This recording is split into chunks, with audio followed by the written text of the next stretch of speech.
कहानी की शुरुआत होती है आज से कई साल बाद, जब बेरोजगारी और बेघर लोगों की बढ़ती संख्या ने लॉस एंजलिस को जुर्म की महामारी में धकेल दिया था। जेलें इतनी भरी हुई थी कि सरकार ने खतरनाक अपराधियों को रोकने के लिए रेड जोन बना दिए थे। फिर भी हर दिन ड्यूटी पर सैकड़ों पुलिस ऑफिसर्स मारे जा रहे थे। तब सरकार ने मर्सी कोर्ट बनाने का फैसला किया, जहां एआई सिस्टम ये जज करेगा कि किसे बरी करना है और किसे मौत की सजा। ये सिस्टम इसलिए बनाया गया क्योंकि कोर्ट में बहुत ज्यादा टाइम लगता था और अब आरोपियों का फैसला उनके जुर्म के कुछ घंटों बाद ही हो जाता। 2 साल के अंदर इस प्रोग्राम ने 18 लोगों को सजाए मौत दे दी और इससे क्राइम रेट 68% तक कम हो गया, जिससे करोड़ों टैक्स डॉलर बचे और लोगों को दोबारा से सुरक्षित महसूस होने लगा। फिर हम एक कोर्ट रूम देखते हैं जहां पर डिटेक्टिव क्रिस की आंख खुली। वो एक कुर्सी से बंधा हुआ था और उसके सामने स्क्रीन पर मर्सी प्रोग्राम का प्रमोशनल वीडियो चल रहा था। फिर अचानक एआई जज मैडॉक्स स्क्रीन पर सामने आई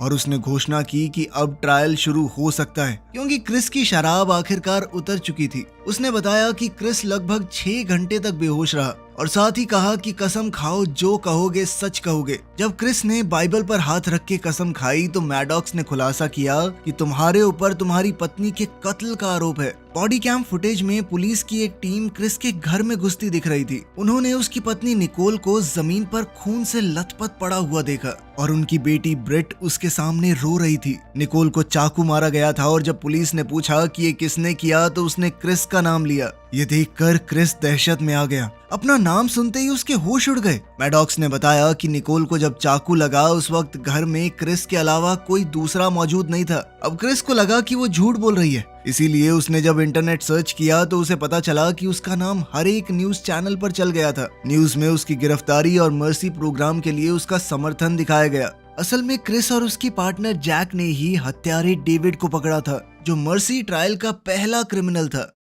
खैर, फिर मैडॉक्स ने क्रिस से पूछा कि तुम कोर्ट में क्या कहना चाहते हो, तो क्रिस ने कहा कि मैं बेकसूर हूँ। लेकिन मैडॉक्स ने सबूतों को एनालाइज करके ये नतीजा निकाला कि उसके अपराधी होने की संभावना 97.5% है। उसे बताया गया कि अगर फांसी से बचना है तो इस नंबर को 92% तक लेकर जाओ और अपनी सफाई देने के लिए उसके पास सिर्फ 90 मिनट हैं। इसके लिए उसे शहर के हर एक कैमरा, हर एक डेटाबेस का एक्सेस दे दिया गया और साथ ही वो शहर में रहने वाले किसी भी इंसान के डिवाइस को कनेक्ट कर सकता है। अगर वो हार गया तो जिस कुर्सी पर बैठा है यही उसे जबरदस्त झटका दे के मार देगी। फिर जैसे ही स्क्रीन पर टाइमर शुरू हुआ तो मैडॉक्स ने सबूत दिखाने शुरू कर दिए। उसके मुताबिक क्रिस सुबह 8:51 पर काम पर पहुंचा, लेकिन वो अपनी गाड़ी से बाहर नहीं निकला बल्कि सीधा घर चला गया। लेकिन निकोल ने दरवाजा खोलने से मना कर दिया और कहा कि जो बात करनी है अपने लॉयर से कहना, वो मुझ तक पहुंचाएगा। इस बात से गुस्सा होकर क्रिस ने कैमरा पर मुक्का मारा और फिर अपनी चाबी से दरवाजा खोल लिया।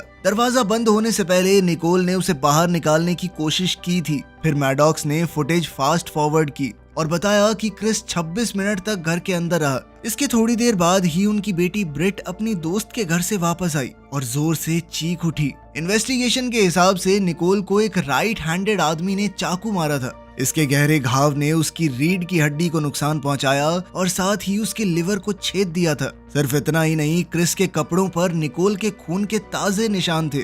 अब घर से निकलने के बाद क्रिस बार में शराब पीने गया, मगर वो बार बार कह रहा था कि ये सब झूठ है। लेकिन बार की सिक्योरिटी कैमरा फुटेज में साफ दिख रहा था कि क्रिस बहुत ज्यादा नशे में डूबा हुआ था। वो कुछ पुलिस वालों से झगड़ भी रहा था क्योंकि वो उसे गिरफ्तार करने की कोशिश कर रहे थे। आखिरकार पुलिस वालों ने उस पर टेजर का भी इस्तेमाल किया, लेकिन इतना सब होने के बाद भी क्रिस रुका नहीं। वो बिल्डिंग से भागकर बाहर निकला और एक आदमी की गाड़ी चुराने की कोशिश की, लेकिन पुलिस वालों ने उस पर झपट्टा मारकर उसे गिरा दिया और वो आखिरकार बेहोश हो गया। क्रिस को इन सब बातों में से कुछ भी याद नहीं था और मैडॉक्स ने इसका पूरा दोष शराब पर डाल दिया। इस पर क्रिस ने कहा कि मैं अपनी बेटी ब्रिट से बात करना चाहता हूँ, लेकिन ट्रायल के रूल्स के हिसाब से गवाहों को सिर्फ कॉल किया जा सकता है और 18 साल से कम उम्र के लोगों को तो ये भी अलाउड नहीं है। फिलहाल ब्रिट अपने नाना नानी के घर पर थी, लेकिन रूल्स में ये भी लिखा है कि अगर किसी आदमी का मरे हुए इंसान से रिश्ता हो तो वो इंसान एक मैसेज भेजकर कॉल की रिक्वेस्ट कर सकता है। अब क्रिस ने अलग अलग तरीके से अपनी बात कहने की कोशिश की, लेकिन उसे समझ ही नहीं आ रहा था कि क्या लिखे।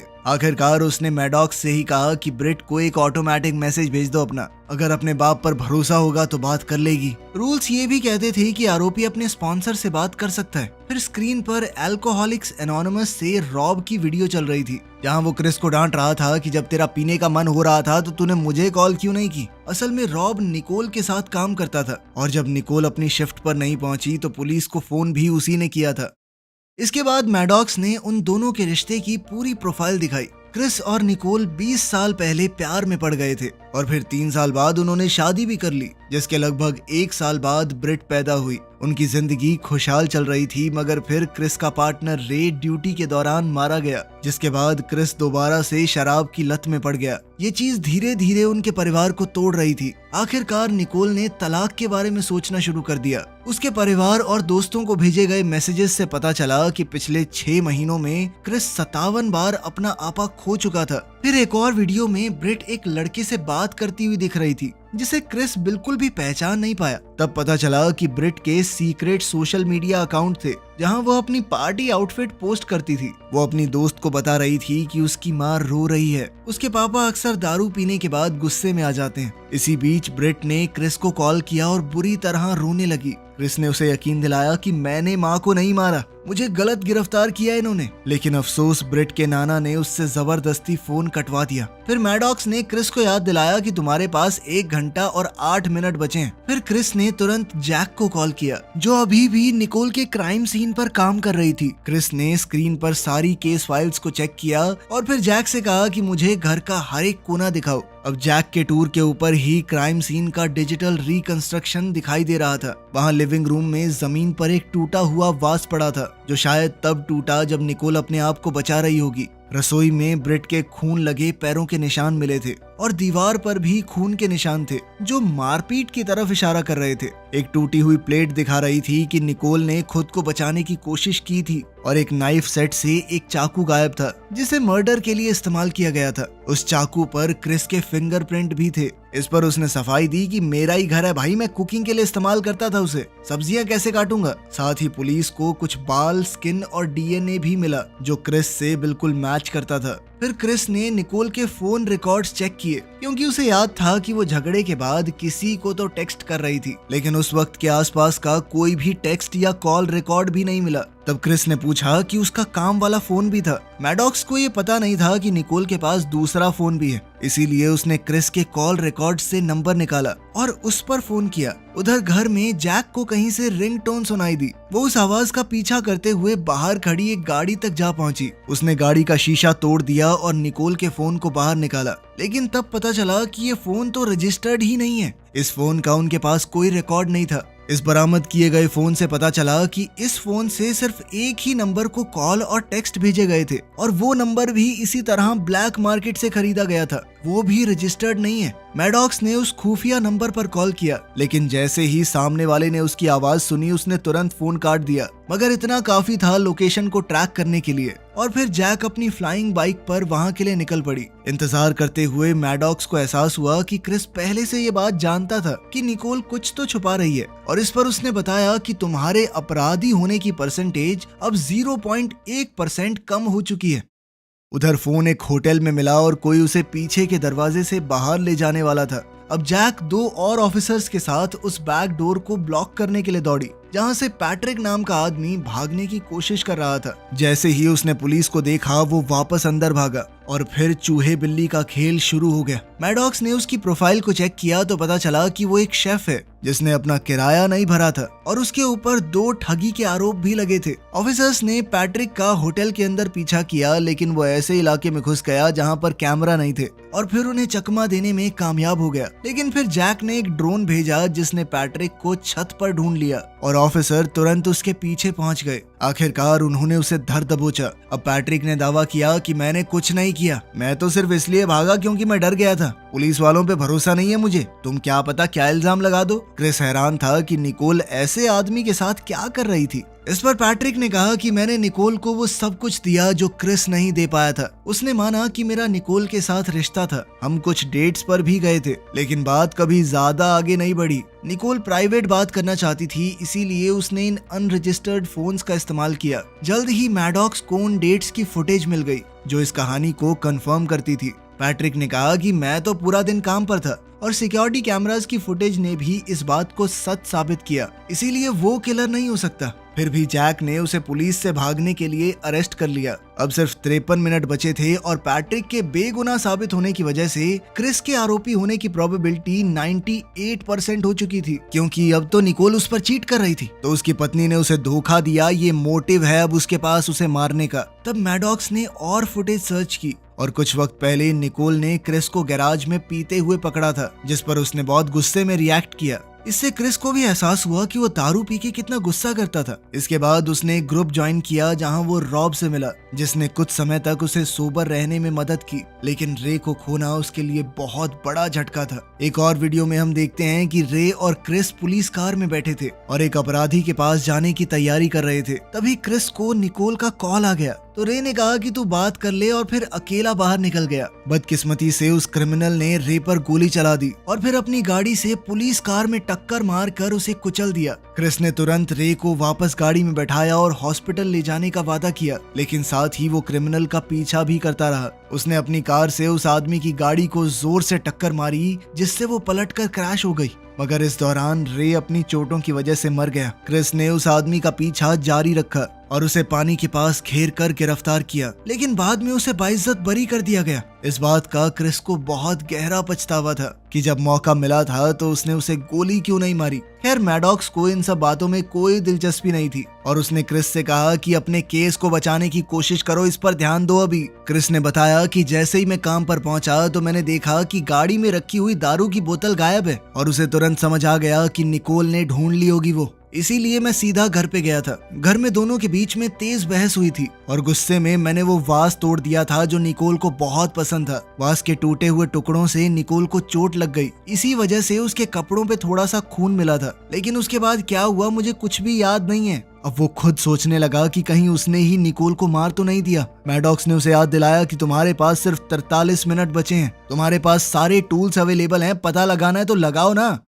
अब क्रिस ने जेल में बंद पैट्रिक को कॉल किया और पूछा कि क्या निकोल किसी टेंशन में थी। तब पैट्रिक ने बताया कि ऑफिस में उस पर काफी प्रेशर था, क्योंकि कुछ केमिकल्स गायब हो गए थे और उसे अपने ही कोवर्कर्स पर नजर रखनी पड़ रही थी। ये सुनते ही क्रिस को लगा कि शायद क्रिमिनल निकोल के ऑफिस से हो सकता है, लेकिन मैडॉक्स ने बताया कि संडे की बारबेक्यू पार्टी के बाद उनमें से कोई भी उनके एरिया में नहीं देखा गया। फिर क्रिस ने जैक को वाइकिंग शिपिंग डिपो भेजा, वो वही कंपनी थी जहां निकोल काम करती थी। इंतजार करते हुए क्रिस उस बारबेक्यू पार्टी की क्लिप्स देखने लगा ताकि निकोल के कोवर्कर्स को पहचान सके। मैडॉक्स ने कहा कि उन सब के पास कोई ना कोई था जो ये गारंटी ले सके कि हाँ, मर्डर के टाइम पर ये आदमी हमारे साथ ही था। फिर क्रिस ने अपने पड़ोसी के कैमरा की फुटेज को चेक करने को कहा, लेकिन उसमें कुछ खराबी आ गई थी और फुटेज अब दोबारा से निकाली जा रही थी। फिर उसने बारबेक्यू में कार से आए लोगों की फुटेज को देखा और उसने नोटिस किया कि रॉब की गाड़ी में 3 एक्स्ट्रा लोग थे। क्रिस ने रॉब को फोन करके पूछा कि उसने किसको लिफ्ट दी थी। रॉब ने उनके नाम बताए और कहा कि वो लोग मेरे साथ वापस नहीं आए,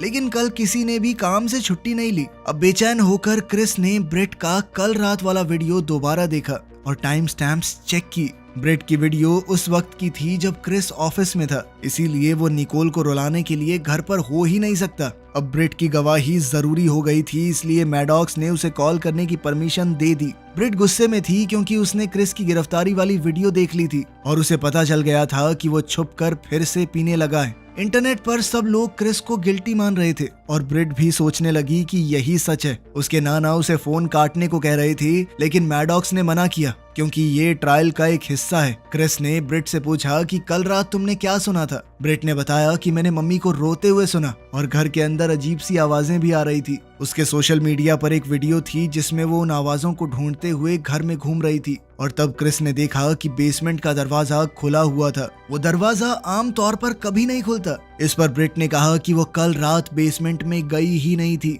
फिर क्रिस ने मैडॉक्स से तुरंत इमेज क्लियर करने को कहा और तब उन्हें दरवाजे पर एक हाथ नजर आया। इसका मतलब ये था कि बारबेक्यू का एक मेहमान पार्टी के बाद गया ही नहीं था और 2 दिन से बेसमेंट में छुपा हुआ था। उस रहस्यमयी आदमी को पहचानने के लिए उन्होंने निकोल की कंपनी के सर्वर चेक किए, ईमेल्स देखते हुए क्रिस को पता चला कि कोई तो नकली स्टॉक रिकॉर्ड्स बना रहा था ताकि पिछले 6 महीनों में गायब हुए 300 किलो केमिकल्स को छुपाया जा सके। वो केमिकल यूरा ग्रेन्युलस था जो फर्टिलाइजर और डर्मेटोलॉजिकल प्रोडक्ट था। वो रेड जोन्स में कुछ बेहद खतरनाक गैर कानूनी चीजें बनाने में काम आता था। फिर क्रिस ने देखा कि एक ईमेल में निकोल को डॉक्स पर मिलने को कहा गया था, इसलिए क्रिस ने उस मीटिंग का सिक्योरिटी फुटेज निकाला। फुटेज में निकोल को होल्ट के साथ बहस करते हुए देखा गया, जहां होल्ट कह रहा था कि पुलिस के पास मत जाना, मुझे कुछ और दिन दे दो, मैं सब सही कर दूंगा। मगर निकोल ने मना कर दिया क्योंकि उसकी अपनी नौकरी दांव पर लगी हुई थी और गुस्से में होल्ट अपना सामान इधर उधर फेंकने लगा।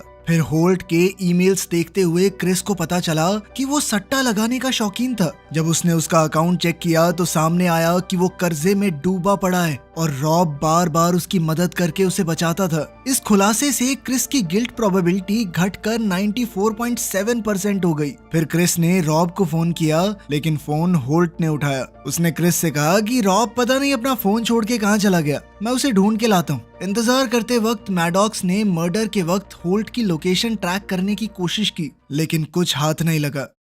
अब क्रिस ने उसे पड़ोसी के कैमरे की फुटेज दोबारा चेक करने को कहा। इस बार झाड़ियों में कुछ हिलता हुआ दिखा, लेकिन फुटेज अभी पूरी तरह अपलोड नहीं हुई थी। थोड़ी देर बाद होल्ट वापस फोन पर आया और बोला कि उसे रॉब कहीं नहीं मिला। क्रिस ने उस पर केमिकल्स चुराने का इल्जाम लगाया। तब होल्ट ने सच बताया कि असल में चोरी रॉब कर रहा था। होल्ट को लगता था कि वो रॉब का एहसानमंद है, इसीलिए उसने निकोल के मामले में भी उसकी मदद करने की कोशिश की। अब वो खुद उसे ढूंढ नहीं पा रहा था। फिर एक कोवर्कर ने बताया कि रॉब एक ट्रक लेकर निकला था। होल्ट ने यह भी बताया कि रॉब कल काम पर नहीं आया था और आखिरी बार उसे बारबेक्यू में देखा गया था। उस दिन रॉब ने मुझसे कहा था कि मैं बाकी लोगों को अपनी कार में लिफ्ट दे दूं, जबकि वो खुद थोड़ी देर और रुकेगा। फिर मैडॉक्स ने मिसिंग ट्रक को ट्रैक कर लिया और क्रिस ने जैक को उसके पीछे भेजा, क्योंकि उसे याद था कि रॉब के पास बंदूक का लाइसेंस है। इसी दौरान पड़ोसी के कैमरे की फुटेज फाइनली अपलोड हो गई और उन्होंने देखा कि रॉब पड़ोसी की कार के ट्रंक से बाहर निकल रहा था। फिर भी क्रिस के गुनहगार होने की प्रोबेबिलिटी सिर्फ 93.4% तक आई। इस बात से वो बहुत गुस्सा हुआ।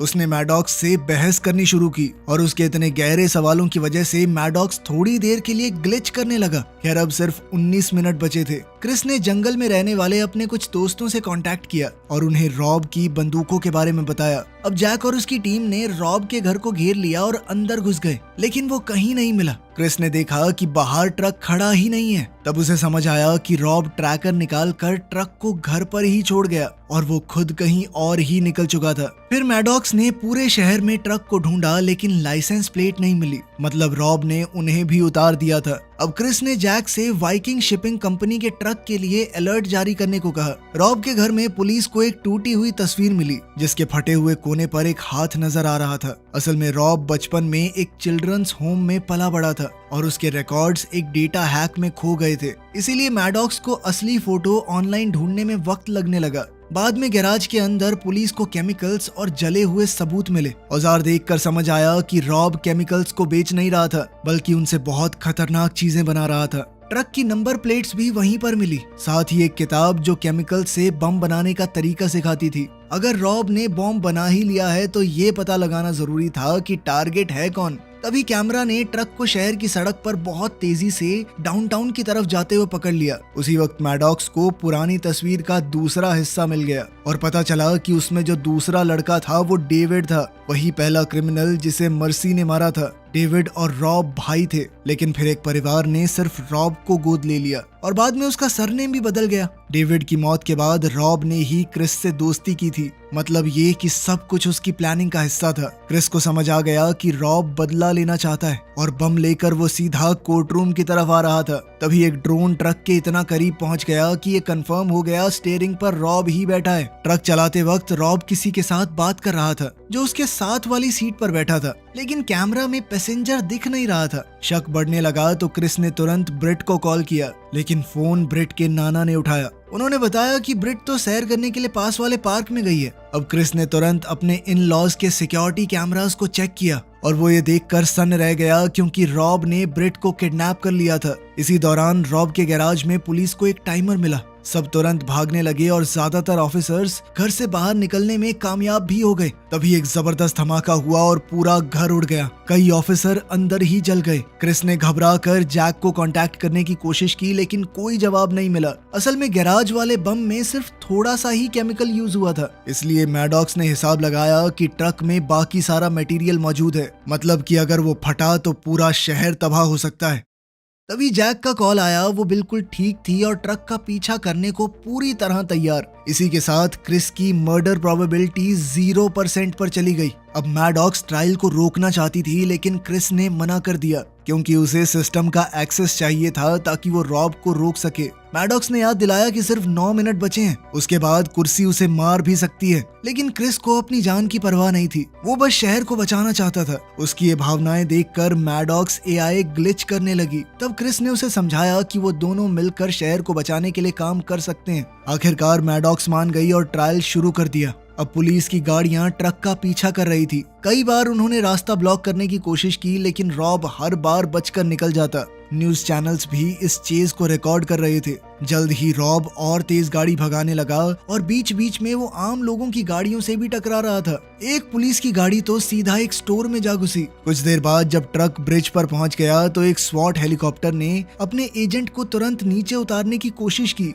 और पुलिस कार्स ने उसे दोबारा ब्लॉक करना चाहा, लेकिन रॉब ने उन्हें भी जोर से टक्कर मारकर हटा दिया। इधर एजेंट को लैंड करने की जगह नहीं मिली। आखिरकार जैक को मजबूरन ऑर्डर देना पड़ा कि रॉब को गोली मार दी जाए। चाहे ब्रिट भी ट्रक के अंदर है, इस बात से कोई फर्क नहीं पड़ता। क्रिस ने कहा कि तुम ऐसा नहीं कर सकती, लेकिन जैक ने उसे नजरअंदाज किया। इधर मैडॉक्स ने भी माना कि यही बेस्ट प्लान है। फिर एक रिमोट कंट्रोल कार में बम लगाकर ट्रक के नीचे भेजा गया, लेकिन बदकिस्मती से कनेक्शन फेल हो गया और ब्लास्ट नहीं हुआ। क्रिस को शक हुआ कि कहीं मैडॉक्स ने उसे हैक तो नहीं किया, लेकिन मैडॉक्स ने कोई जवाब नहीं दिया। अब सिर्फ 4 मिनट बचे थे तो मैडॉक्स ने तुरंत इलाका खाली करने का अलर्ट भेज दिया। फिर क्रिस ने जैक से कहा कि ट्रक के आगे आगे उड़ो। उसने देखा कि ब्रिट मदद की भीख मांग रही थी, जबकि वो रॉब को समझाने की कोशिश कर रहा था। गुस्से में रॉब चिल्लाया कि डेविड बेगुनाह था, लेकिन जैसे ही वो कुछ और कहने वाला था, जैक ने फायरिंग शुरू कर दी, मगर इससे उसका कंट्रोल हिल गया और वो बाइक से गिर पड़ी। इधर ट्रक सीधा कोर्ट बिल्डिंग में जा टकराया। उसी वक्त समय खत्म हुआ और चेयर एक्टिव होने लगी।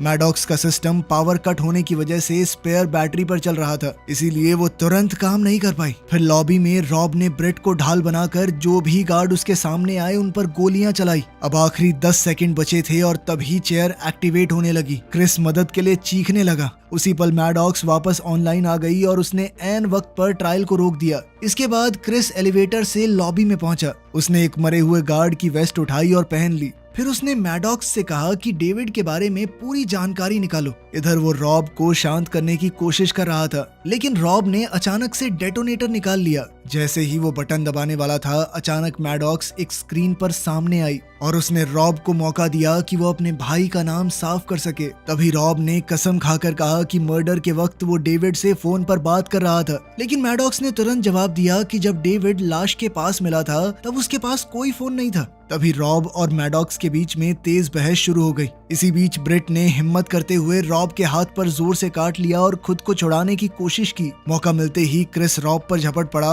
और दोनों डेटोनेटर के लिए झगड़ने लगे। रॉब लगातार अपनी बंदूक से फायरिंग करता रहा, लेकिन क्रिस ने लड़ाई के दौरान डेटोनेटर की कुछ तारें खींचकर उसे डिसेबल कर दिया। फिर उसने जोर से लात मारकर बंदूक रॉब के हाथ से गिरा दी। अब क्रिस ने तुरंत बंदूक उठाई और रॉब पर तान दी। उसकी आंखों में गुस्सा था, निकोल का बदला लेने की बेचैनी थी, लेकिन ब्रिट रोते हुए उसे रोकने लगी और कहने लगी कि प्लीज ऐसा मत करो पापा। क्रिस एक पल के लिए रुक गया। उसी पल रॉब दोबारा से चिल्लाया कि मैं मर्डर के वक्त उसके साथ फोन पर था और उसने पुलिस चौकी में कॉल भी की थी। लेकिन तभी अचानक जैक ने गोली चला दी और वो सीधा रॉब को लगी। क्रिस ने तुरंत जैक को रोका कि कहीं वो दोबारा फायर करके उसे खत्म न कर दे। इधर जमीन पर पड़ा रॉब हिचकिचाते हुए बोला कि उसने पुलिस थाने में एक औरत से बात की थी जिसने वादा किया था कि वो डेविड की कॉल हिस्ट्री चेक करेगी। मतलब जिसने भी डेविड को अरेस्ट किया वो सच जानता था। अब मैडॉक्स ने तुरंत पुलिस स्टेशन के कॉल रिकॉर्ड्स चेक किए और ये कंफर्म किया कि किसी ने रॉब की हिस्ट्री देखी तो थी